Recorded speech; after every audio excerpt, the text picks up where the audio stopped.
যদি এই ৫টি লক্ষণ আপনার মধ্যে থাকে তাহলে ধরে নিন আপনার মাথায় একটু বুদ্ধি কম।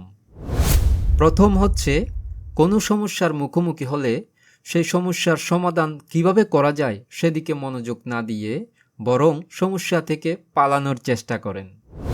দ্বিতীয় হচ্ছে, আপনার মধ্যে সেন্স অফ হিউমার একটু কম।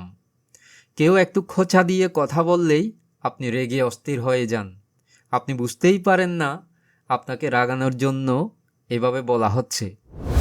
তৃতীয় হচ্ছে, আপনি কাউকেই না বলতে পারেন না। যেখানে না বলা উচিত সেখানেও আপনি হা বলেন। ফলে স্বার্থান্বেষী মানুষ আপনার সরলতাকে কাজে লাগিয়ে নিজেদের স্বার্থ হাসিল করে।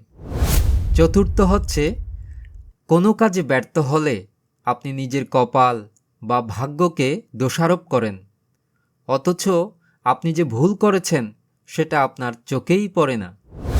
আর পঞ্চম হচ্ছে, রাত জেগে আপনি মোবাইল বা কম্পিউটারে আজে বাজে ভিডিও দেখে সময় নষ্ট করেন। মোট কথা, কম্পিউটার, মোবাইল কিংবা রাত জাগা কোনো কিছুই আপনার জন্য প্রোডাক্টিভ কোনো কাজে আসে না। ভবতু সর্বমঙ্গলং।